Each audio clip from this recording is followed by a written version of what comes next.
सुंदर आपलं घर सजवलंय, घरटं बनवलंय, दोघांचा संसार सुरू झाला, अंडी दिली, पिलं जन्माला आली. आता पिलांना तहानभूक लागायला लागली. चिमणा चिमणी दोघही प्रयत्न करतात, कुठून तरी काहीतरी ती आळी असेल, धान्याचे दाणे असतील, ते खाद्य जमा करून आणतात. स्वतःच्या पोटात नाही टाकत, त्या पिलांच्या चोचीत भरवतात. चिमणा चिमणीला येताना पाहिल्याबरोबर ते पिलं चिव चिव चिव चिव चिव चिव हातपाय हलवतात. हा सगळा संसार पाहिल्यानंतर महर्षी वेदव्यास ऋषींना संसाराची इच्छा झाली. काय सुंदर आहे हो संसार, केला त्याला सुंदर आहे, नाही त्याला वैताग आहे. ज्याला जमला त्याला संसार सुंदर आहे, नाही ज्याला त्याला संसार वैताग आहे.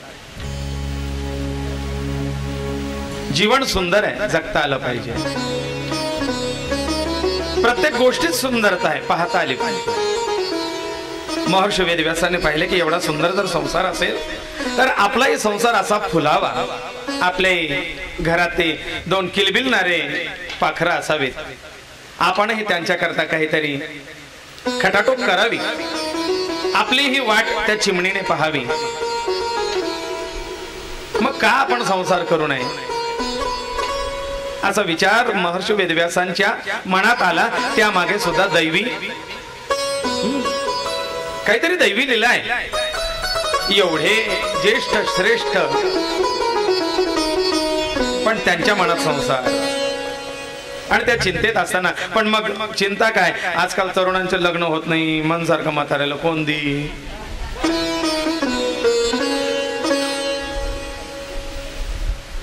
आकाश मार्गाने नारद मुनी चालले होते. महर्षी वेदव्यासांना सहज गाठभेट घ्यावी म्हणून ते त्यांच्या आश्रमात आले. महर्षी वेदव्यासांना खिन्न अवस्थेत बसलेलं पाहिलं. म्हणले महाराज काय, पोळ्यांचं पीठ नाही म्हणे घरात, ती राती तदई आधी दळणापासून सगळं मलाच करावं लागतं, काय करावं. मी जर खाणं पिणं स्वयंपाक पाणी हेच करत राहिलो तर जप तप केव्हा होईल. म्हणून नारदा मला असं वाटतं माझं पण एखादं व्हाव. नारद ऋषी म्हणतात भानगडीत पडू नका. एकदा मला इच्छा झाली होती लग्न करायची, शिवपुराणात ऐकले आपण है ना. एकदम मला इच्छा झाली होती, साधूने या भानगडीत पडू नये म्हणे. पण महर्षी वेदव्यास सांगतात हवे, एक तर पुत्रा समान शिष्य असावा किंवा शिष्यासारखा पुत्र असावा. माझं हे अमाप ज्ञान हे द्यावं तरी कोणाला, हे कोणीतरी अधिकारी असावा. मलाही संततीची अपेक्षा आहे. मग मला जी संतती होईल ती ज्ञानी, सद्गुणी, विद्यावान, विद्या संपन्न आणि माझा वारसा पुढे चालवणारी असावी अशी माझी इच्छा आहे. पण मी काय करावं म्हणजे ही सगळी माझी स्वप्न पूर्ण होईल, या चिंतेत मी पडलोय. नारद म्हणतात आता तुम्ही ठरवलंच आहे, मुलबाळ होण्यापर्यंत तुमचं सगळं मॅनेजमेंट ठरलीच आहे. तर मग निदान निदान एक गाईड म्हणून मी तुम्हाला मार्गदर्शन करतो. काय आपण काल ऐकलं, लभेत पुत्रम चिरायुषम. पुत्र चिरायुषी ज्ञानी संतती प्राप्त होण्याकरता हे देवी भागवत उपाय आहे. महर्षे तुम्ही त्या आदिशक्तीची का नाही उपासना करत, तिची आराधना करा, तुमच्या सगळ्या कामना पूर्ण होतील. वेदव्यास म्हणतात अहो आत्ताच तर मी भागवत ग्रंथ भगवंताची उपासना आणि त्यात आता ट्रॅक चेंज असं कसं. अहो म्हणले नाही, देवीची उपासना आणि भगवंताची उपासना वेगवेगळे नाही. अहो भगवंताला सुद्धा जी एनर्जी पुरवते त्या ती मोठी एनर्जी, ती महाशक्ती, तिची कथा आहे, तिची उपासना आहे. ती प्रत्यक्ष भगवंताचा अंशच तुम्हाला प्रदान करील ना. तिची आज्ञा झाल्यानंतर तुमच्या गोपाल कृष्णाला तुमच्या पोटी यावं लागेल असं म्हणतोस नारदा. म्हणले हो. मी काय केलं म्हणजे ती जगदंबा प्रसन्न होईल. नारद मुनी सांगतात बघा, हाच प्रश्न माझ्या वडिलांना पडला होता आणि माझे वडील एकदा चिंतित असताना मग त्यांनी त्यांच्या वरिष्ठांना विचारलं, विष्णू, आणि विष्णूंना सांगितलं की ह्या सृष्टी निर्मितीमध्ये सद्बुद्धिवान आणि चांगली सृष्टी मला सृजन करता यावी, याकरता मी कोणाची उपासना करावी, काय उपासना करावी. त्यावेळेला विष्णू सांगतात की अरे बाबा, मला जिने ही सृष्टी निर्माण करण्याची आज्ञा दिली, माझ्याही आधी एक शक्ती, एनर्जी आहे, ती शिवा. शिव सोबत त्याची शक्ती शिवा. हे ज्या वेळेला जन्मय होता ना, जेव्हा तुमचा जन्म नव्हता, ब्रह्मदेवांचा जन्म नंतर, आधी जलमय सृष्टी, आणि त्या जलमय सृष्टीमध्ये भगवंत एकटे. करारविंदेन पदारविंदम मुखारविंदेन विनिवेशयन्तम वटस्य पत्रस्य पुटे शयानम पालं मुकुंदम मनसा स्मरामि. एका वडाच्या झाडाच्या पानावरती भगवान गोपाल कृष्ण आहे. वडाच्या झाडाच्या पानावरती भगवान गोपाल कृष्ण प्रलयात आहेत. आजूबाजूला काहीच नाही, पाणीच हुकडे. गेला माधव कुणीकडे. आणि भगवंताने आपल्याच पायाचा अंगठा आपल्याच हाताने आपल्याच तोंडात घातलेला आहे. करारविंदेन पदारविंदम मुखारविंदेन विनिवेशयन्तम. आणि असे ते गोपाल कृष्ण, जिकडे तिकडे पाणी, जलमय सृष्टी काहीच नाही. त्या वेळेला एक वीज कडाडली, विजेचा गडगडाट झाला, लख प्रकाश पडावा आणि भगवंताच्या मनात त्याच क्षणी विचार यावा की माझा जन्म इथे झाला कसा, मी आलो कुठून, सगळीकडे तर पाणी आहे, मग हे सगळं कोणाच्या सत्ते. त्यावेळेला ती वीज कडाडली, अष्टभुजा आदिशक्ती प्रकट झाली आणि तिने सांगितलंय, भगवंता तुम्ही सुद्धा माझी इच्छा आहात, ही सृष्टी सुद्धा माझी इच्छा आहे. आणि हे सृष्टी निर्माण कशी झाली हे सांगू. आणि त्यावेळेला त्या विजेतून आवाज गरजला, सर्वं खलविदं मेवाहम. हे सर्वं खलविदं मेवाहम, अहम, मीच भरली आहे. नान्यदस्ति सनातनम न अन्यत. माझ्याशिवाय या सृष्टीत काहीही नाही. म्हणून हे विष्णू, हे कृष्ण, हे परमात्म्या, तू माझ्यापेक्षा वेगळा नाहीस. मीच तू आहे आणि तूच मी आहेस. आणि मग मला त्या अर्ध्या श्लोकातून सृजन कल्पना सुचली आणि माझ्यातून तुमचा जन्म झाला. आणि मग तुम्हाला मी ते श्लोक देऊन, देवीने दिला विष्णूंना अर्धा श्लोक भागवतात. मग या विष्णूंनी या अर्ध्या श्लोकाला व्याप्त विस्तृत केलं आणि भगवंताने 4 श्लोक ब्रह्मदेवांना दिले. ब्रह्मदेवांनी देताना वेद व्यासांना आणखीन याचा विस्तार केला, वेद करून दिले. 4 वेद करून दिले. 4 श्लोकांचा एक एक पृथक पृथक वेद, ऋग्वेद, यजुर्वेद, सामवेद, अथर्ववेद. ब्रह्मवेदांना 4 वेद स्वरूपात दिलेत. ब्रह्मवेदांनी त्या 4 वेदांचा आश्रय घेऊन सृष्टी सृजन केली. आणि त्या ब्रह्मदेवांनी मला जो श्लोक सांगितला, नारायणांनी त्यांना सांगितला, ते ज्ञान मी तुम्हाला सांगतोय वेदव्यास, नारद मुनी. याच्या आधाराने तुम्ही भगवतीची उपासना करा.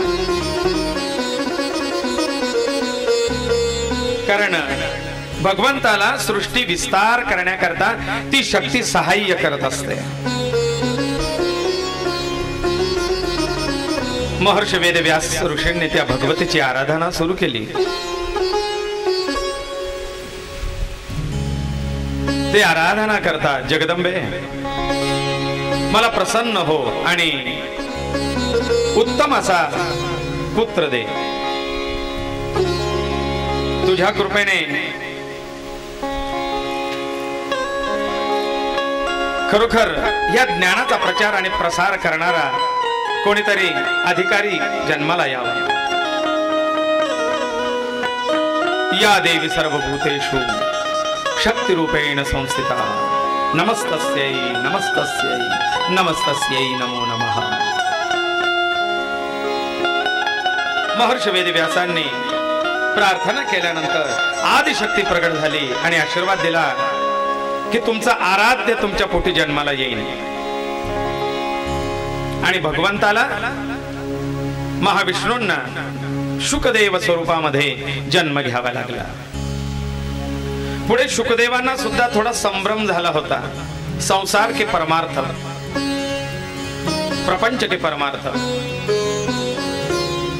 ते परमार्थाच्या मार्गाने निघाले.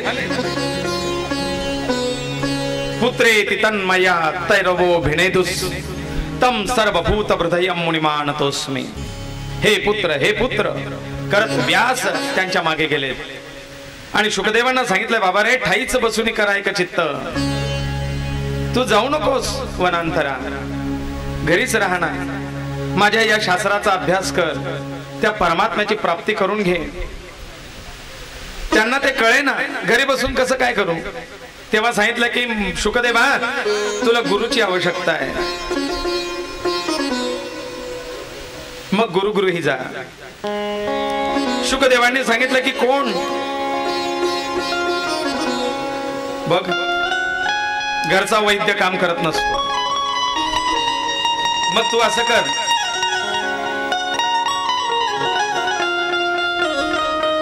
विदेह नगरी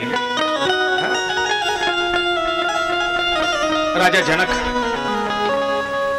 मिथिला नगरीचा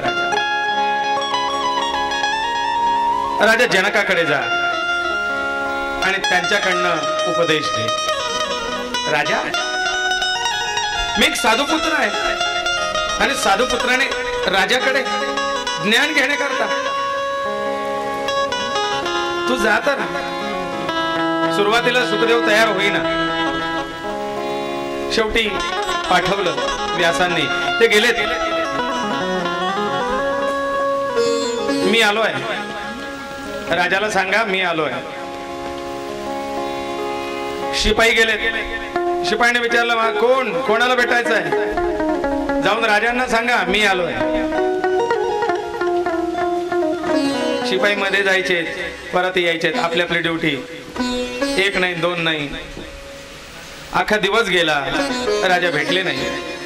घरी परत आले, ते भेटत नाही. व्यासाने सांगितलं पुन्हा जा, भेट झाली पाहिजे. राजा व्यस्त असेल. पुन्हा गेले. दुसऱ्या दिवशी पुन्हा सकाळी सकाळी उभं राहायचं. शिपाईने विचारलं कोण आहात. नाही म्हणले राजा जनकांना सांगा मी आलोय. दुसरा दिवस गेला, जनक भेटले नाही. 2-3 दिवस झाल्यानंतर आता वैतागले. अहो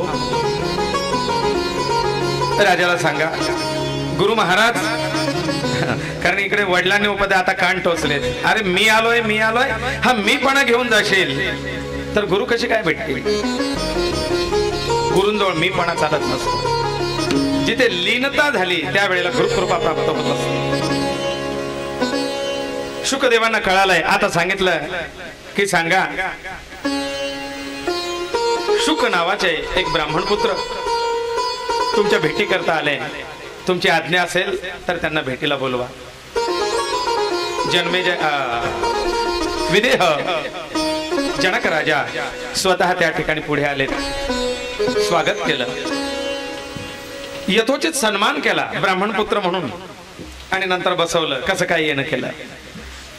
महाराज माझ्या पिताश्रींनी पाठवलंय, मला तुमच्याकडनं ज्ञान उपदेश घ्यायचा आहे. राजा जनक म्हणतात तुमची तयारी आहे. नाही म्हणले आता सगळं माझा अहमपणा. असोनी संसारी जीवे वेगू करी असोनी संसारी हा परमार्थ कसा करावा हे शिकवलंय राजा जनकांनी. कारण शुकदेवांच्या मनामध्ये शंका होत्या की हा एक राजा आहे, हा राजकारभार करेल, राज वैभव भोगेल. कारण राजांचं कर्तव्य काय, 2-5 राण्या कराव्यात, राण्यांच्या सुख उपभोगामध्ये विलासी त्या सुखामध्ये रममान व्हावं, मद्यप्राशन, ते दरबारातलं नाच गाणं, घोड्यावरती फिरणं, उच्च वस्त्र परिधान करणं, हाच फक्त राजाचा धर्म आहे. विदेह राजाने सांगितलंय हा राजधर्म जरी असला तरी बाह्यांगाने या राजधर्मामध्ये असून मी अंतरंगाने त्या परमार्थात एकचित्त असतो. जशी ती पाणी आणायला जाणारी काठवाडी स्त्री एकावर एक 2-5 घागरी घेते, ती वरवर अंगी जरी चालताना दिसते तरी तिचं चित्त सगळं त्या घागरींकडे असतं, म्हणून त्या घागरी पडत नाही. तसं हे शुका, मी जरी बाह्यांगाने मला नेमून दिलेला हा राजकारभार, हा राजव्यवहार पाहत असलो तरी दुकानावर गल्ल्यावर बसल्या बसल्या माझं चित्त सगळं त्या परमार्थात, त्या परमात्म्याकडे असतं. आणि म्हणून भगवंताची कृपा आहे.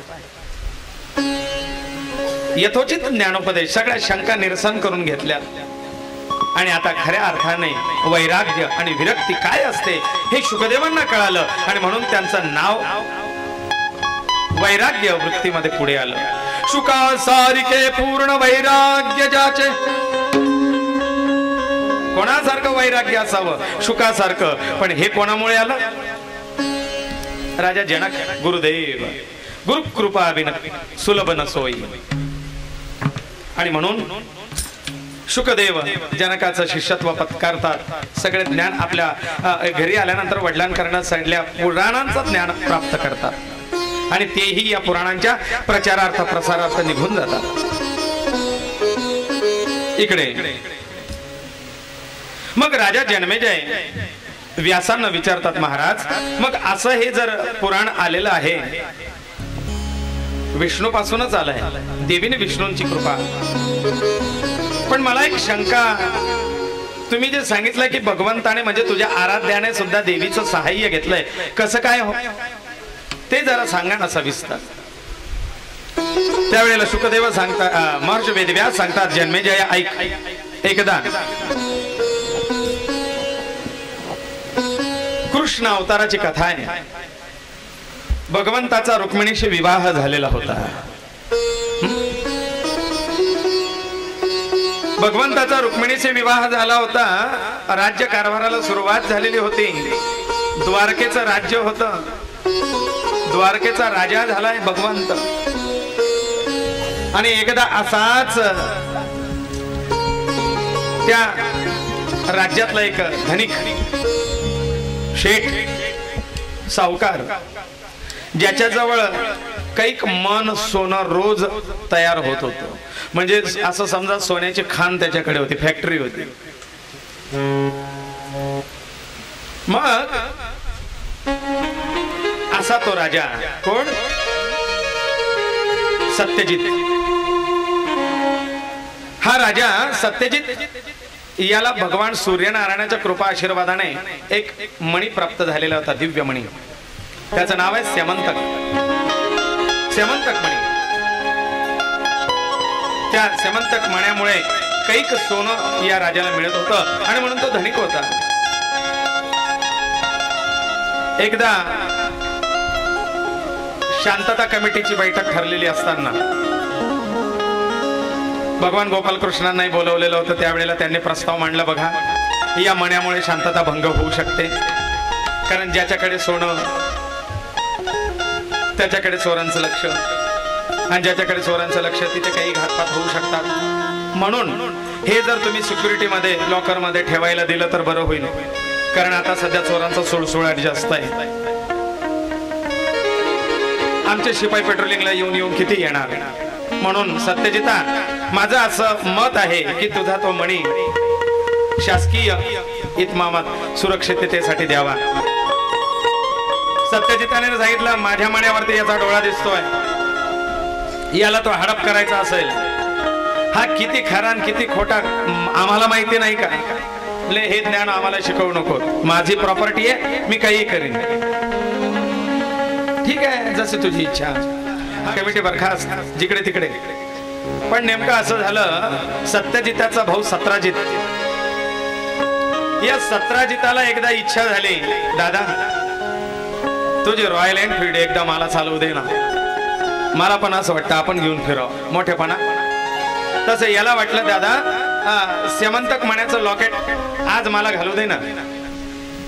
ठीक आहे, काय हरकत नाही, आपल्या दोघं भावांची प्रॉपर्टी आहे. अजून वाटे इशे कुठे झाले.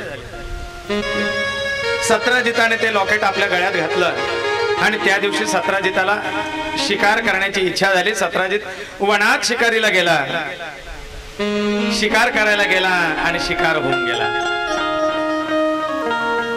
एका हिंस्र वाघाने या सत्राजिताची शिकार केली. त्याच्या गळ्यात चमचमणारा सूर्यासारखा तेजस्वी तो मणी आणि ते लॉकेट या वाघाने तोंडात उचललं. काहीतरी विशेष वस्तू आहे ना, पशु पक्ष्यांना प्राण्यांना अशा विशेष काही गोष्टींचं आकर्षण असतं बघा. वाघाने ते लॉकेट उचललं, जाऊ लागला. पण गोष्ट अशी घडली की त्या वनातलं एक महाबलशाली अस्वल, त्याने या वाघाला पाहिलं, याच्या तोंडात ती चमचमणारी वस्तू पाहिली. हे खायचं काहीतरी वेगळंच दिसतंय, हा पदार्थ काही आपल्याकडे दिसत नाही, हा बहुतेक चायनीज असावा, चीनी डिश आहे का पंजाबी डिश आहे. त्याने त्या वाघाला मारलं आणि त्या वाघाला मारून त्याच्या तोंडातलं ते लॉकेट याने घेतलं, अस्वलाने. अस्वल त्याच्या गुहेत गेला आणि त्याच्या पिलांजवळ खेळायला टाकून दिलं. खाऊन पाहिलं, चव काही लागत नाही, मग चवीचं नाही तर मग खेळायचंच असेल. त्या पिलांजवळ टाकलं, चमचमणार आहे. त्या गुहेमध्ये त्या वस्तूमुळे प्रकाश पसरला. सकाळ झाली, दुपार झाली, संध्याकाळ झाली, दुसरा दिवस उजाडला. दिवस उजाडला, अजून भाऊ परत येत नाही आणि भावासोबत लॉकेट होतं, सेमंतक मणी. 24 तासानंतर FIR द्यावी लागते मनुष्य हरवला तर. 48 तासानंतर परवानगी आहे, नाहीतर ते पण घेत नाही कंप्लेंट. ते म्हणतात आधी तुम्ही 12 तास 24 तास प्रयत्न तर करा, कुठे जाऊन बसला असेल वैतागून, येईल घरी, आपण नंतर नाव नोंदवून घेऊ. 24 तास झाले, 48 तास झाले, आता बाकी कंप्लेंट द्यायला पाहिजे. आणि म्हणून त्याने राज दरबार बोलवला आणि डायरेक्ट आरोप, आमचा संशय सरळ गोपाल कृष्णावरती आहे. हो ना हो, आमच्या त्या सेमंतक मण्याकरता याने माझ्या भावाचा काहीतरी घातपात केलेला असावं, अपहरण केलेलं असावं, ब्लॅक काय ते किडनॅपिंग केलेली असेल. गोपाल कृष्ण म्हणतो आपला काही संबंध नाही, पण काल परवाच्या मीटिंग मध्ये तूच विषय घेतला होतास. आज तो मणी पण नाही आणि मणी ज्याच्या जवळ होता तो माझा भाऊ पण नाही. गोपाल कृष्ण म्हणतो आहे काय, हा पुण्य करता देव म्हणतो असं नाही. पण त्या ठिकाणी जी पंचायत बसली त्या पंचायतीने सांगितलंय, मग देवा तू तुझा निर्दोषपणा सिद्ध कर, अन्यथा सगळ्या संशयाच्या घेऱ्यात तू परफेक्ट बसतोय. फोकस मध्ये तू बरोबर आलेला, कारण परवा तू काय विषय घ्यावा आणि आज खरोखर हे सगळं प्रकरण घडावं, तुझ्याकडे सगळ्यांचा फोकस आहे. तू निर्दोष कसा हे सिद्ध कर, अन्यथा तुला आरोपी सिद्ध केलं जाईल. भगवंताने आपली सेना घेतली, चौफेर शोधाशोध मोहीम चालू झाली आणि कोणाला तरी कळालं की तो शिकारीला गेलेला होता. मग वनात पाहावं तर वनात हे वाघाचं मड दिसलं, वाघ मेलेला दिसला. हो ना हो, त्या ठिकाणी मनुष्य पावलांचे आणि या वाघाची झटापटी झालेली आहे. मग या वाघाचा शोध घेतला, पण त्या वाघापासून चालत गेलेली अस्वलाची पाऊल खुणा पाहिल्यात. मग वाघ मेलेला आहे याचा अर्थ इथे अस्वल सुद्धा होतं. अस्वलाचा मागोवा घेतला तर तो गुहेपर्यंत गेला. भगवान गोपाल कृष्णाने सांगितलंय हो ना हो, आता या अस्वलाचा तपास केला पाहिजे. आपली सेना बाहेर ठेवली आणि भगवंत त्या गुहेत प्रवेश केला. गुहा मोठी खोल होती. या गुहेत गेल्यानंतर एक मोठं अजस्र अस्वल भगवंताला दिसलं. त्या अस्वलाजवळ तो चमचमणारा मणी दिसला. भगवंताने तो मणी उचलला, पण ते अस्वल गुरगुरत त्याच्यावरती चालून आलं. दोघांमध्ये मोठी झटापटी झाली. अस्वलाचं आणि भगवान गोपालकृष्णाचं युद्ध झालं. एक नव्हे, दोन नव्हे, मी तास बोलत नाही, दिवस बोलतोय. 1 2 3 4 नव्हे, 27 दिवस अस्वलाचं आणि गोपालकृष्णाचं त्या गुहेत युद्ध झालं. किती दिवस? 27 दिवस आवरला गेला नाही. आणि मग 27व्या दिवशी बाकी भगवंताने या अस्वलाला थकवलं आणि जमिनीवरती पाडलं. आता वरतून मुष्टी प्रहार करणार. त्या वेळेला ते अस्वल हात जोडत म्हणले, कोण आहे तू सांग. गोपाल कृष्ण भगवान की, श्री कृष्ण गोविंद हरे मुरारे, हे नाथ नारायण वासुदेवा.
जांबुवंताने त्या भगवान श्रीरामांना म्हणजे गोपालकृष्णाला साष्टांग दंडवत घातलं. यथोचित सत्कार केला आणि सांगितलं, देवा आता आलेले आता माझ्या मुलीची लग्न करा. माझी जांबुवंती घ्या.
इकडे गुहेमध्ये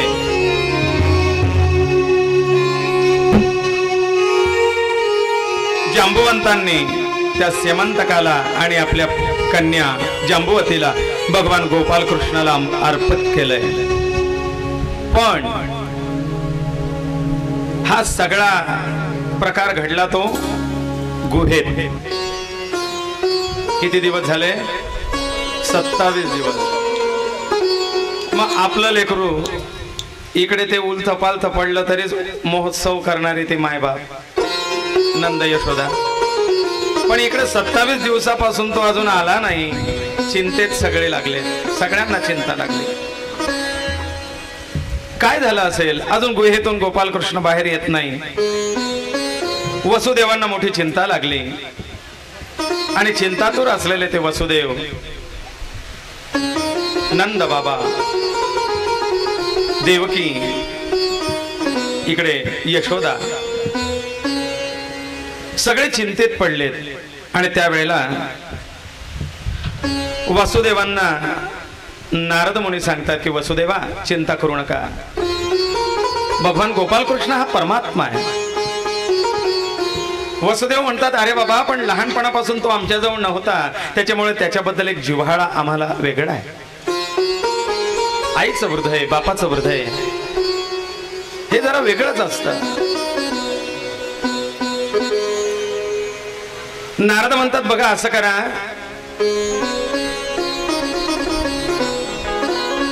काहीतरी उपाय करा। देवा, आमचा गेलेला मुलगा लवकर आम्हाला प्राप्त व्हावा, मिळावा, म्हणून काहीतरी उपाय सांगा ना। नारद मुनी म्हणतात असं करा, देवाला विजयी होऊन परत यायचं आहे आणि विजयी होण्याकरता त्याला लढावं लागणार आहे आणि लढण्याकरता शक्ती लागणार आहे। मग त्याची शक्ती कुठेतरी कमी पडते म्हणून तो अजून परत येत नाही। मग तुम्ही असं करा ना, भगवंताला शक्ती पुरवा। वसुदेव म्हणले कशी काय? म्हणले तुम्ही शक्तीची आराधना करा, देवीची उपासना करा। कसं करावं मला माहिती नाही। मग नवचंडी करा, 9 दिवसाची दुर्गा उपासना करा, नवरात्रीचं व्रत करा, देवी सप्तशतीचे पाठ करा। वसुदेव म्हणले आता आमचं डोकं काही ठिकाणावर नाही, आमचं चित्त लागेल का ह्या गोष्टी? मग त्याच ठिकाणी त्यांचे गुरु गर्गाचार्य आलेले होते, पुरोहित। नारदांनी सांगितलं गर्गाचार्यांकडनं आपण हा उपाय करून घेऊ ना, तुमचे पुरोहित आहेत आणि पुरोहित तेच असतात जे आपल्या यजमानांचं हित पुरवतात। पुरोहित। मग गर्गाचार्यांना वर्णी द्या, ते सगळं करून घेतील। उत्तम प्रस्ताव। वसुदेवांनी गर्गाचार्यांना वर्णी दिली आणि सांगितलं की मुने, आमच्याकरता सप्तशतीचे पाठ आणि हवनादी कार्य जे तुम्हाला योग्य वाटेल ते अनुष्ठान करा, शक्तीची उपासना करा आणि माझा पुत्र लवकरात लवकर घरी येऊ याचा संकल्प करा। विंध्याचल पर्वतावरती जाऊन विंध्येश्वरीच्या मंदिरामध्ये गर्गाचार्यांनी वसुदेवांचा संकल्प घेऊन श्रीकृष्ण विजयासाठी अनुष्ठान केलंय। आणि देवी भागवत ग्रंथात असा उल्लेख आहे की भगवतीने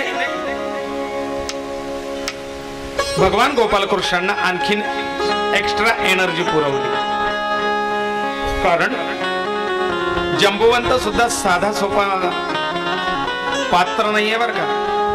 जंबुवंत आपण फक्त रामायणात पाहताना एक अस्वल, म्हातारा अस्वल, मारुती रायाला उपदेश देणार, वानरांना गाईड करणार, असंच एक पात्र करून ठेवलेलं आहे। पण जंबुवंत हे पात्र खूप मोठं आहे, महाबलशाली आहे। ज्या वेळेला त्रिविक्रम अवतार भगवंताचा झाला, कोणता त्रिविक्रम अवतार? वामन अवतार।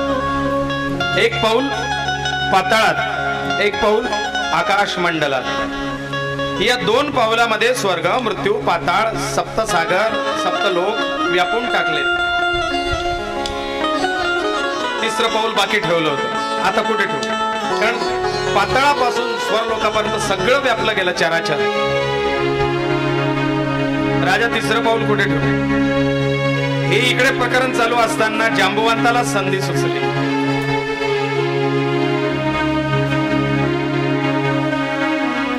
आणि जांबुवंताने त्या भगवंताच्या पायाला प्रदक्षिणा केल्या, 7 प्रदक्षिणा. किती? 7 प्रदक्षिणा केल्या.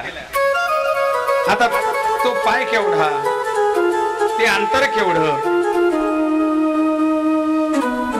आणि तेवढ्या वेळामध्ये 7 प्रदक्षिणा करून जांबुवंत मोकळे. ते एवढा अधिकार, एवढं सामर्थ्य, एवढं बल, एवढं स्पीड, गती ही जांबुवंतांची होती.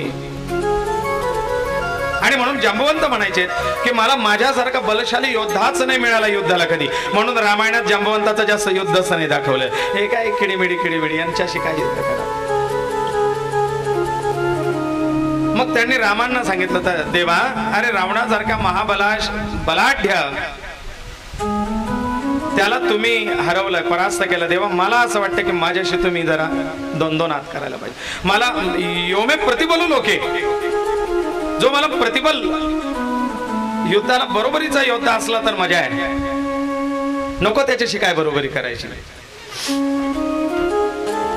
राम म्हटलं मला मर्यादा आहे, तुझी इच्छा मी पूर्ण करीन, वाट पहा. आणि तेव्हापासून वाट पाहत पाहत पाहत पाहत द्वापार युग लागलं. कृष्ण अवतार झाला, कृष्ण मोठे झाले आणि या गुहेत आले, तोपर्यंत वाट पाहत. मग जांबुवंताने सांगितले की म्हणले आता हाऊस फिटले. म्हणले हो, आता माझी कन्या घेऊन जा. तो सेमंतक म्हणे घेऊन जा. भगवान गोपाल कृष्ण आले, त्यांच्यावरचा कलंक दूर झाला. मग जांबवतीशी भगवंताचा विवाह झाला. अशा 1 नव्हे 2 नव्हे 8 विवाह झाले. प्रभाव विंध्य पर्वतावरती वसुदेवांनी गर्गाचार्यांकडनं केलेलं भगवतीचं अनुष्ठान. अरे भगवंताच्या वडिलांनी देवीची उपासना केली होती, म्हणून भगवंताला विजय प्राप्त झाला. कृष्ण अवतारात देवीचा उल्लेख, कृष्णाला सहाय्य देवीचं. जन्मेजय म्हणतात ठीक आहे, माझ्या आराध्य गोपाल कृष्णाने देवीची उपासना केली, पुढे पण केली आहे त्यांच्या जीवनात. गोपाल कृष्णाने स्वतः देवीची उपासना कुठे कुठे केली याचा उल्लेख आहे. मग आणखीन गुरुदेव तुम्ही सांगतात की ब्रह्मा, विष्णू, महेश यांनी सुद्धा वेळोवेळी देवीची आराधना केली आहे, देवीचं सहाय्य घेतलंय. ते कसं, आता जरा ते पण सांगा ना मला. इकडे भगवान गोपाल कृष्ण आल्यानंतर जो आनंद झालाय, आई वडिलांना आनंदाचं वातावरण झालं. आणि गोपाल कृष्णाला घेऊन मग त्या यज्ञाची पूर्णाहुती केली गेली. देवीची प्रार्थना केली गेली की देवी, तुझ्यामुळे माझा पुत्र परत आला, हा आनंद आम्हाला झाला. तू कशी आहे? तू आनंदा माता आहे. आनंदा माता की आपल्या गावात आहे ना, तरी दुखी आहे. त्या आनंद्या मातेची उपासना करा, आनंदी व्हा. इकडे गोकुळात, द्वारकेत आनंदी आनंद झाला आणि सगळे त्या देवीचं स्तवन करू लागले. आनंदमयी करुणामयी वात्सल्यमयी माता, आनंदमयी करुणामयी वात्सल्यमयी माता, आनंदमयी करुणामयी वात्सल्यमयी माता, आनंदमयी करुणामयी वात्सल्यमयी माता.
आनंदमयी आनंदा, करुणामयी वात्सल्यमयी, प्रेममयी सौख्यमयी शांतिमयी, सगळीकडे आनंद झाला। जन्मेजय विचारतात, देवा जशी भगवान गोपाल कृष्णाच्या जीवन चरित्रामध्ये भगवतीचं स्थान आहे, तसं ब्रह्मादी देवतांच्या जीवनामध्ये तिची उपासना करण्याचं काय औचित्य तेही सांगा। भगवान वेदव्यास जन्मेजयाला सांगतात की राजा, तू सहजासहजी न ऐकलेल्या एका अवताराची कथा सांगतो। भगवंताचे अनेक अवतार तू ऐकलेले असशील, पण आज जो अवतार सांगणार आहे हा तुझ्या कानावरती अजून आलेला नसेल। एक विशेष अवतार देवाचा होऊन गेलाय, त्याचा फारसा उल्लेख ग्रंथात येत नाही। देवी भागवतात, विष्णू पुराणात त्याचा उल्लेख आहे। फार पूर्वी एकदा भगवान महाविष्णूंनी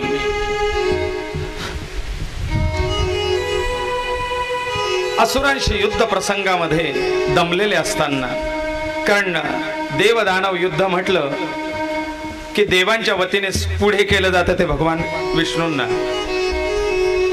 पालनहार, पण ते पालकमंत्र्याच्या बरोबर इकडे डिफेन्स मंत्री, सुरक्षा मंत्र्याचं सुद्धा काम पाहतात। आणि मग काही झालं की सगळ्यांनी देवांकडे म्हणजे विष्णूंकडे यावं आणि भगवान विष्णूंनी ते संकट दूर करावं। एकदा 10,000 वर्ष चालणार घोर घनघोर युद्ध, आणि या युद्धानंतर देवांना विजय प्राप्त झाला, पण भगवान महाविष्णू फार दमले। वेदव्यास राजा जन्मेजयाला सांगतात, भगवान महाविष्णू फार दमलेत, एवढे दमलेत की त्या युद्धातून घरी आल्यानंतर माता लक्ष्मीने, अहो चहा करू का? म्हणले काही नको, आता जरा पडू दे निवांत, अहो पाणी तरी घ्या, बाहेरून आलात निदान कपडे ते तर बदलवा। ते म्हणले काहीच नाही, आता आराम, खूप थकलो आहे। हे सुद्धा म्हणायचे भगवान महाविष्णूंना। जसे युद्ध करून बसलेत एका उंच अशा दगडावरती, पाय खाली आहेत, धनुष्य आपला घेतला असा उभा आणि त्याच्यावरती आपली अशी हनुवटी टेकली, आणि हनुवटी टेकल्या टेकल्या त्यांना झोप लागली, थकवा। एका दिवस बसल्या बसल्या तुम्हाला नाही का मोबाईल पाहिल्या पाहिजे, टपकन मोबाईल अंगावर पडतो, मग लक्षात येतं अरे व्हॉट्सअप सुरू आहे।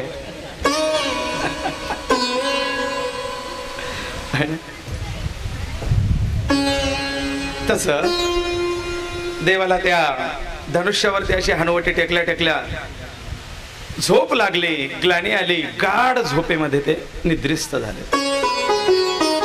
पण देवाची झोप साधी सुधी नाही। आताही पहा ना तुम्ही,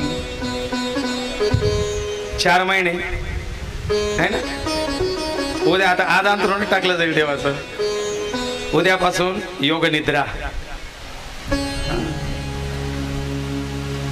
देवशयनी एकादशी,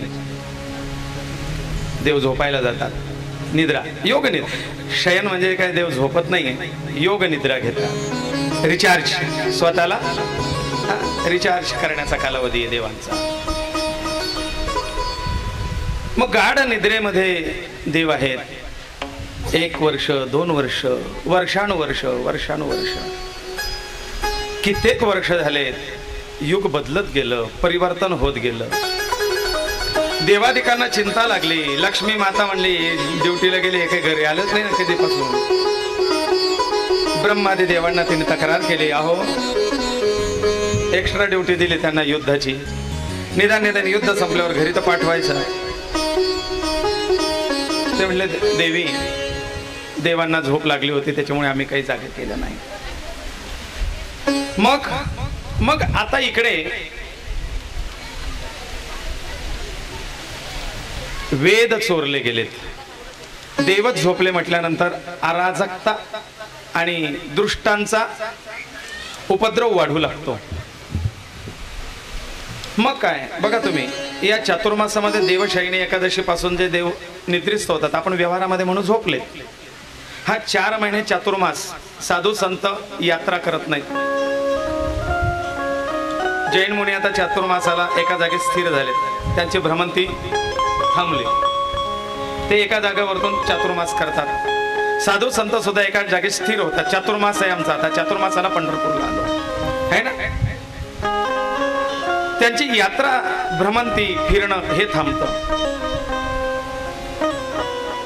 चातुर्मासामध्ये फार तर कथा कीर्तन प्रवचन हे वाढतात.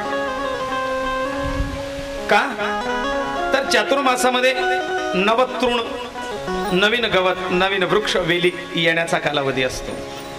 आपल्या चालण्याने फिरण्याने आपल्या यात्रेने हे नवजीवन कुठेतरी कोमेजलं जाऊ नये, ते उद्ध्वस्त होऊ नये याकरता चालणं फिरणं थांबतं. या कालावधीमध्ये पाण्या पावसाचा खेळ, ऊन वाऱ्याचा, सावल्या उन्हाचा खेळ चालू होतो.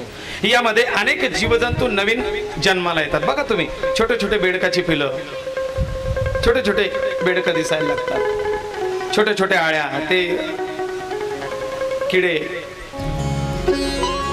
यांच्या सृजनाचा म्हणजे सृष्टीच्या नवीन सृजनाचा कालावधी हा असतो. मग आपल्या चालण्याने फिरण्याने आपल्या पावलाखाली वगैरे वगैरे अनेक जीवजंतू मारले जातात, अनेक वृक्षवेली उद्ध्वस्त होतात. आणि म्हणून साधू संत आपलं चलनवलनच थांबतं. मग या कालावधीमध्ये रोगराई सुद्धा वाढते शरीरावरती. बघा तुम्ही, आता साथीचे रोग वाढायला लागले, लगेच वातावरणात बदल. हे साथीचे रोग वाढणं म्हणजे एक प्रकारे आसुरी प्रवृत्ती वाढणं. आणि म्हणून बाहेरच्या वातावरणात जाऊ नका, एका जागी बसा, नामस्मरण करा, स्वच्छता ठेवा, शुद्धता ठेवा. या चातुर्मासात नियम घेतला जातो. परान्न घेत नाही आम्ही चातुर्मासात. का? बाहेरचं खाऊ नका, दुसऱ्याच्या घरचं खाऊ नका, रोगराई लगेच वाढते. काहींचा नियम असतो, चातुर्मासात आम्ही कांदा लसूण वांगे वगैरे खात नाही. अरे शास्त्रच सांगतं या कालावधीमध्ये वांग्यांमध्ये कीड पडतं. या कालावधीमध्ये जे कांदा लसूण याच्या उग्रतेमुळे शरीरामध्ये एक विशिष्ट बदल व्हायला लागतात. मग या अशा जंतू पडणाऱ्या भाज्या खाऊ नये. आपलं शास्त्र फार गहन आहे, त्याचा सशास्त्र अभ्यास करावा. का हे नियम लावलेले. मग ह्या गोष्टी बंद केल्या जातात, त्याच्यावरती प्रतिबंध येतो, त्या सोडल्या जातात, नियम लागतात. मग हे आसुरी उपद्रव वाढतात. मग आता त्या आसुरी उपद्रवांनी ज्ञान चोरीला नेलं, वेद चोरून नेले. या कालावधीमध्ये हयग्रीव नावाचा एक असुर मोठा बोकाळला होता. हयग्रीव याचं मुंडक घोड्याचं होतं आणि शरीर माणसाचं होतं. म्हणजे असं समजा, शरीर माणसाचं पण याची बुद्धी जनावराची होती. महिषासूर म्हणजे अशी प्रवृत्ती, असा विचार करू नका महिषासूर म्हणजे अर्धा रेडा आणि अर्धा मनुष्य. रेडा म्हणजे अतिशय जड प्राणी, फक्त ताकदीचा गर्व, ताकदीच्या जोरावर सगळं काही करू पाहणारा माणसातला जनावर. तो व्यावहारिक. मी थोड्या वेळापूर्वी सांगितलं, पुराण ही शृंगारिक भाषा, याचा गुढार्थ वेगळा अर्थ असतो आणि मतितार्थ एक लक्षार्थ वेगळा असतो. तसा हा हयग्रीव, या हयग्रीवाने वेदांवरती प्रतिबंध आणला. शास्त्र, पुराण, कथा, कीर्तन, प्रवचन हे बंद पाडले. आणि म्हणून देवाधिकांनी सांगितलंय, देवा जोपर्यंत तुम्ही झोपलेले तोपर्यंत ही असंच चालत राहणार. मग देवाला जाग करायचं. आता मांजरीच्या गळ्यात है ना, विष्णूंना जागा करायचंय. ब्रह्मदेवांना सांगितलं, देवा आता तुम्ही असं करा ना, सगळ्या देवांच्या आणि सगळ्या सृष्टीच्या कल्याणाकरता भगवान महाविष्णूंना जागा करा. ब्रह्मदेव म्हणतात, मला काही शास्त्र माहिती नाही. झोपणाऱ्याला उठवू नये. आणि म्हणून तुमच्यापैकी कोणी झोपलं तर मी म्हणत नाही बरं का उठा म्हणून. मी काही वेळेला मधून भजन सुरू करून देतो म्हणजे समजावं आपल्याला उठण्याकरताच ही रिंगटोन लावली हो अलार्म. कारण कोणाला उठवू नाही, झोपेतून उठवणं पाप आहे. कोणाची झोप मोडणं पाप आहे. मग मी तर प्रत्यक्ष परमात्म्याची झोप मोडावी महापाप आहे. मग हे कोण पाप घेईल? शास्त्र असं सांगतं 3 गोष्टीत पाप आहे. एक, कोणाची तरी झोप मोडण्यात पाप आहे. दुसरं, पती पत्नीच्या प्रेमात वितुष्टता आणणं महापाप आहे. दोघांमध्ये विष टाकणं. तिसरं, आईची आणि मुलाची ताटातूट करणं, आई मुलाचा वियोग करणं हे महापाप आहे. हे करू नये. मग हे पाप करेल कोण? सगळ्या देवांना विचारलं तुम्ही करता? म्हणले नाही. अरे मग देव जागे होणार नाही. मग काय आम्ही पापाचा भागीदारी व्हावं? त्या ठिकाणी वाळवी होती. वाळवी शब्द त्याला आपण काय म्हणतो व्यवहारामध्ये? उधी लागते ना, उधई. त्या उधईला वाळवी असं म्हणतात. ब्रह्मदेवाने त्या वाळवीकडे बोट दाखवला आणि सांगितलं, म्हणले हे जीवांनो, वाळवीच्या कीटकांनो, तुम्ही करा ना हे काम. ते म्हणले म्हणजे मग तुम्हाला आम्ही सापडलो का? तुम्ही देवांनी माणसांनी अंगावर पाप घेऊ नये, मग सगळं पाप आमच्या जीवजंतूंवरतीच का? म्हणले नाही देवा, हे पाप आमच्याकडून नाही. तुम्हाला सोपं काम आहे. तुम्ही काय करा, देवाचा जो धनुष्य आहे ना तो पोखरून टाका, कुरतडून टाका. तो धनुष्य पोखरला गेला की तो मुडेल आणि तो मुडला म्हणजे देवाला जाग येईल. पण ती वाळवी असं म्हणतं, पण न कळत देवाचा धनुष्य तोडून त्याला जागा करणं म्हणजे पाप नाही का? देवाने शाप दिला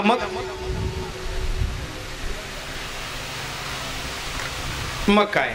मग त्यावेळेला ब्रह्मदेव असं सांगतात, बघा झोप मोडणं पाप आहे. पण आता हे विद्यार्थी आहेत, हे विद्यार्थी दुपारचं जेवण करून झोपून गेलेत, पाठाला उठलेच नाही. तर मग त्यांच्या अध्यापकांनी म्हणावं का झोप मोडणं पाप आहे? आजच ऐकलं कथेत, मग झोपू द्या पोरांना. 9 वाजेपर्यंत विद्यार्थी झोपून राहिलेत आणि अध्यापकांनी असं म्हणावं का नाही, काल महाराजांनी सांगितलं झोप मोडली म्हणजे पाप आहे, मग पोरांना झोपू द्यायचं 9 वाजेपर्यंत? नाही. विद्यार्थी दशेतल्या व्यक्तीला म्हणजे त्या विद्यार्थ्याला झोपेतून उठवणं पाप नाही. त्याला वेळीच जाग केलं पाहिजे, कारण तो वेळी जागला तर पुढे ज्ञान प्राप्त करू शकेल. है ना? सीमेवरती जवान आहेत आणि त्यांनी खुशाल तिथे गाद्या टाकून झोपून राहिलेत वाघा बॉर्डर वरती. चालेल? नाही. जर तो जवान झोपलेला असेल तर त्याला उठवणं पाप नाहीये, कारण तू रक्षण करशील तर तुझ्यावरती अनेक जीव अवलंबून आहेत, अनेक जीवन अवलंबून आहे. म्हणून जवान झोपलेला असेल तर त्याला उठवण्यात पाप नाही.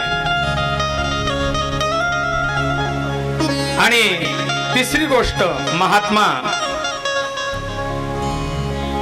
साधू, संत हे जर झोपलेत तर यांना जाग करावं, कारण स्वतः साधू अच्छा नाही. साधूने जास्त झोप घेऊ नये. क्षणैश्चर भगवान की योगायोग पावी.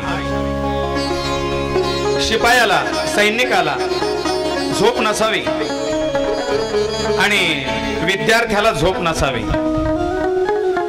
बघा तुम्ही आपल्या सीमेवरती जे जवान झोपतात ना, ते जवान आपल्या छातीशी आपली गन, ते AK-47 छातीशी घेऊन झोपतात.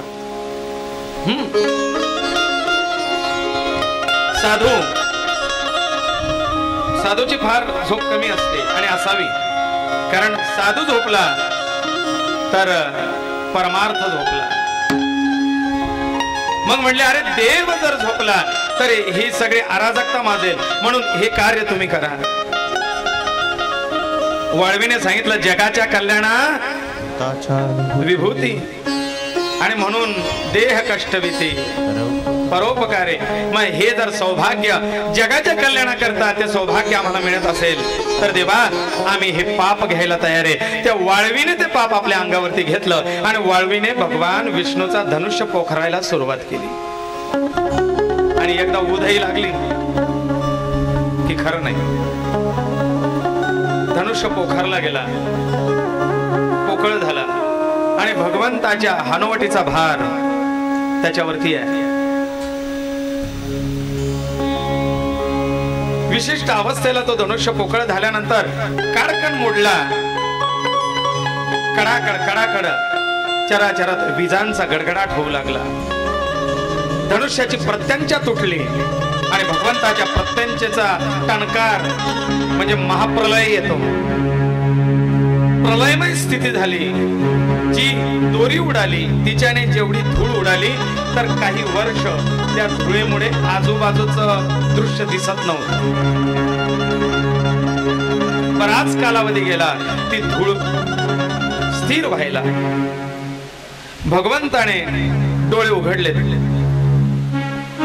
पण त्या क्षणात देवाचे डोळे उघडणार आणि ती प्रत्यंचा जी तुटली त्या क्षणामध्ये तो धनुष्याचा टोक ते खरकन मानेमध्ये घुसलं आणि ती प्रत्यंचा जी उडाली ती उडाली भगवंताच्या मानेवरती आणि भगवंताची मान तुटून पडली. जणू काही शस्त्रावरतीच भगवंताने शस्त्राचा आघात व्हावा आणि देवाचा शिरच्छेद व्हावा. भगवान महाविष्णूंची मान तुटून पडली. ती पडली ती क्षीर समुद्रात. धुळेचा लोट शांत होऊ लागतोय. आता एकमेकाला दिसत नव्हतं काय प्रकार घडलाय. जेव्हा ती धूळ शांत झाली, ब्रह्मादी देवता समोर पाहतात तर शिर विरहित विष्णू आहे. भगवंत तर आहे पण भगवंताच्या धडावरती मस्तक नाहीये. काय झालं? अनर्थ घडला, अनर्थ घडला. घाम फुटायला लागला. करायला गेलो काही जगाचं कल्याण, पण या ठिकाणी त्या जगाच्या बापाचं शिरच्छेद. वाळवी म्हणते देवा हे पाप तुम्ही आमच्याकडनं करून घेतलं, पण याच्यातून एवढं काही निष्पन्न होणार होतं याची कल्पना सुद्धा नव्हती. ब्रह्मदेव म्हणता बाबा रे आम्हाला सुद्धा नव्हती असं काही घडेल. हाहाकार झाला. मोठं संकट आहे. तोच सुरक्षा मंत्री, तोच पालक मंत्री, तोच पालनहार आणि आज तोच अशा शिरविरहित अवस्थेत आहे.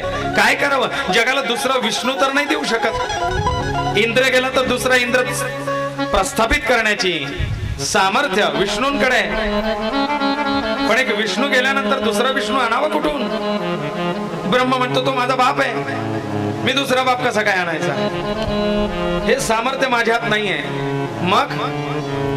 मग आता काय? आता तिला शरण जा. आता तिच्याशिवाय पर्याय नाही, कारण माझा बाप मला माझ्या आईने दिलाय. आईशिवाय बाप नाही. मग आता त्या आईची जाळवणी करायला पाहिजे ना. आणि मग त्यांनी आईचा धावा सुरू केला. आई, हे आई भवानी, आता तुझ्याशिवाय आम्हाला तारून नेणारा कोणी नाही. आई भवानी, तुझ्या कृपेशिवाय आम्हाला तरणोपाय नाही. आता तू जर तारून नेशील तरच आमच्यावरचं हे संकट दूर होईल. आई भवानी, तुझ्या कृपेने तारशी भक्ताला कृपा कर, कृपा कर आणि हे संकट दूर कर. आई भवानी, तुझ्या कृपेने तारसी भक्ताला. आई भवानी, तुझ्या कृपेने तारसी भक्ताला. आई कृपा करी आम्हावरी. काय कर? कृपा कर. गोंधळ मांडला.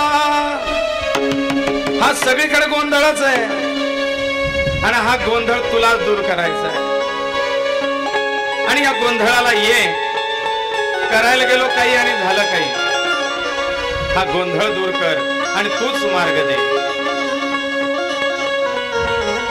ब्रह्मा, शिव, इंद्र, चंद्र, सूर्य सगळे त्या भगवतीची आराधना करू लागले. माय माय तुझ्याशिवाय आता पर्याय नाही, कारण तूच तर एक सोडवणारी आहेस. आणि म्हणून शक्रादया सुरगणा निहिते तिवीर्ये तस्मिन् दुरात्मनि सुरारि बले च देव्या ताम तुष्टुभु प्रणतनम्र शिरोधरांसां वाग्भिप्रहर्ष पुलकोत्कम चारुदेहा देव्या यया तदमिदं जगदात्मशक्त्या निशेष देवगण शक्ति समूह मूर्त्या ताम अंबिकाम अखिल देव महर्षि पूज्यां भक्त्यानतास्म विदधातु शुभानि साना. हे देवी, शक्रादया सुरगणा निहिते तिवीर्ये, शक्रादी आम्ही सगळे देवगण तुला शरण आलो आहे. ताम त्वाम नतास्म परिपालय देवी विश्वम. हे देवी, आमचं परिपालन करणारा, या विश्वाचं भरण पोषण करणारा निस्तेज अवस्थेत पडलाय. आम्हाला मार्ग दाखव आणि हे संकट दूर कर.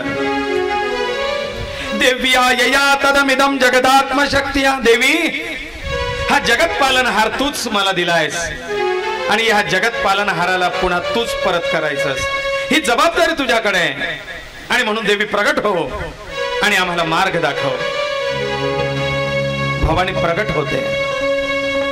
भवानी प्रगट होते आणि देवांना सांगताय, हे सुरगणांनो, चिंता करू नका, मी आली आहे. देवीला वंदन केल्यानंतर ब्रह्मादी देवता सांगतात, देवी, अगं जो जगाचा पालनहार आहे, जो आमच्यावरचं संकट दूर करतो, त्याच्यावरती असं संकट यावं. देवी म्हणते, निरर्थक काही गोष्टी घडत नसतात. गोंधळ मांडीला गंबे गोंधळ